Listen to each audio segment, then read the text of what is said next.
Hi అండి. ఈరోజు మా ఇంట్లో ఇదిగోండి ఒరిజినల్ నాటుకోడి గుడ్డు. బయట దొరికే గుడ్లు వేరు.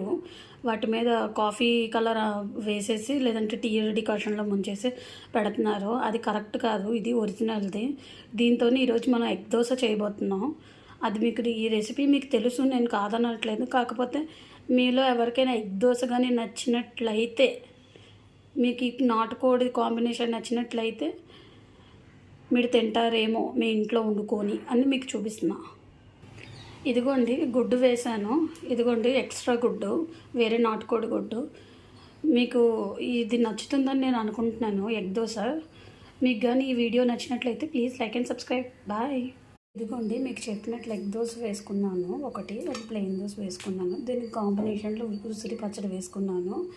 ఇక్కడేమో చొక్కగోడకి ఆమ్లెట్ వేసాను నూనె లేకుండా. నాటుకోడి గుడ్డుది ఇదే సైజు వస్తుందండి, ఇంతకన్నా పెద్ద సైజు రాదు. ఎక్కడ మీకు తెలిసే ఉంటుంది, తెలియదని మాత్రం నేను అనుకోవడం లేదు. ఒకవేళ ఎవరికైనా తెలియకపోతే ఇది చూసి తెలుసుకుంటారని నేను పెట్టానండి, అంతేకాని ఇంకేం కాదండి.